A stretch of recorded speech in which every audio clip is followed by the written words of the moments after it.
जय हिंद, नमस्कार साथियों। आशा करती हूँ कि आप सभी अच्छे होंगे और आपका आने वाला जीवन भी मंगलमय रहे। कहीं न कहीं मार्च का महीना हम सभी के लिए, देश-विदेश के लिए उतार-चढ़ाव वाला मार्च का महीना है। उसका जो हमें तिथि है वो 2, 15 और 28 मार्च की तिथि जो काफ़ी उतार-चढ़ाव वाली है। कहीं न कहीं हमें इस तरह के संकेत मिलेंगे कुछ न कुछ इन तिथियों में 1-2 दिन आगे या पीछे कहीं न कहीं हमें दुर्घटना देखने को मिल सकती है या किसी तरह का कुछ न कुछ अनैतिक जो हमें अच्छा ना लगे, इस तरह की घटना हमें देखने को मिल सकती है। भारत के राजनीतिक पटल की बात करें तो विशेष उतार-चढ़ाव रहेगा। विभिन्न राजनेताओं और जो राजनीतिक पार्टियाँ हैं, उनमें आपस में काफ़ी मतभेद रहेगा। कहीं न कहीं जो पुराने गठबंधन हैं, वो टूटेंगे और नए गठबंधन बनेंगे। कठोर सरकारी नीतियों के कारण लोगों में अशांति का माहौल होगा। कहीं न कहीं जो जनता चाह रही है वो उनको नहीं मिलेगा और सरकार कहीं न कहीं कठोर डिसीज़न लेते हुए जनता को परेशान करेगी। क्योंकि आने वाला समय इस तरह की परिस्थितियाँ उत्पन्न कर रहा है कि हमें परेशानियों में जाना पड़ सकता है, क्योंकि अभी तक भारत चुपचाप बैठा है।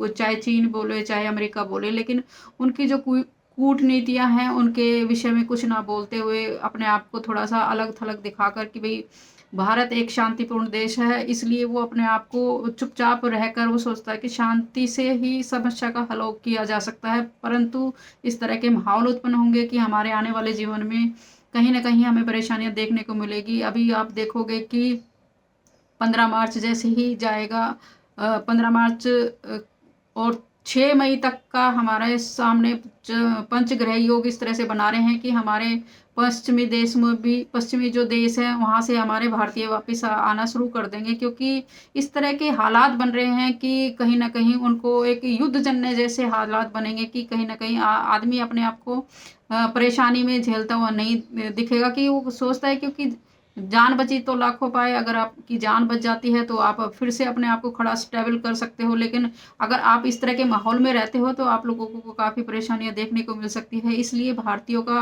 अ, वहाँ से वापसी आना शुरू हो जाएगा कहीं न कहीं।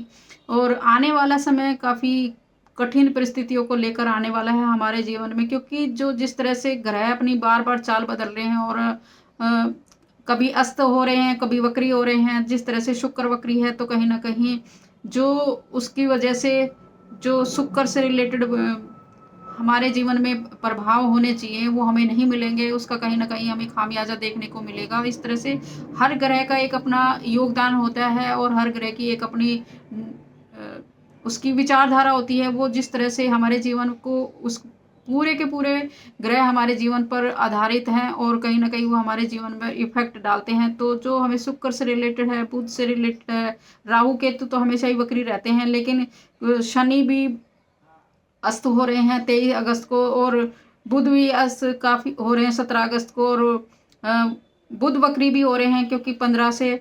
और तो ये काफ़ी अच्छा बीच का समय है जो हमारे लिए काफ़ी अ, उतार चढ़ाव वाला है। और क्योंकि इसकी जो शुरुआत है वो 2 मार्च से ही हो जाएगी और 2 मार्च से जब हम देखेंगे कि किस तरह से हमारे जीवन में प्रभाव डालने वाला है, तो उसका समय अपने आप को एक हमें इतना ही धीरे-धीरे, धीरे-धीरे करके इस प्राकृतिक बदलाव लेके आएगी कि हमें जितना हम झेल सकते हैं, ऊपर वाला हमें उतनी ही तकलीफ़ देता है। लेकिन आने वाला समय आप देखोगे कि हमारा काफ़ी परेशानियों भरा रहने वाला है। इसलिए अपने आप को सत्कर्म करते हुए पहले से ही अच्छी राह पर लेकर चलें, ताकि हमें आने वाला समय जो है हमारा कठिन परेशानियों में जाने वाला है, उसकी हमें आदत हो जाए कि हम उन परेशानियों से निकल सकें और कहीं न कहीं हम अपने जीवन का अच्छे से यापन कर सकें।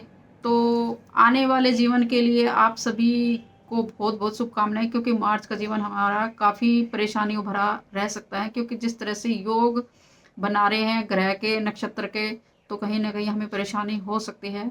तो आपका आने वाला जीवन सुखमय रहे, इसी की आशा करते हैं और अपने कर्मों को अच्छा-सा सदुपयोग में लेके आएँ। कहीं न कहीं परमात्मा की भक्ति करें, परमात्मा के साथ जुड़ें, वही हमारा जो मकसद है इस आत्मा का, वही हमारा औचित्य है कि हम परमात्मा को याद करते हुए उसको उनकी पूजा अर्चना करें। अब जिसका जो इष्ट है वो उसकी पूजा करें, क्योंकि आने वाले 3 महीने हमारे लिए काफ़ी परेशानी वाले हैं। तो आशा करती हूँ मेरी बात अच्छी लगी होगी, तो उसको लाइक करें, शेयर करें और आपका जीवन हमेशा ही सुख में रहे, हमारी तो यही कामना है। जय हिंद, जय भारत।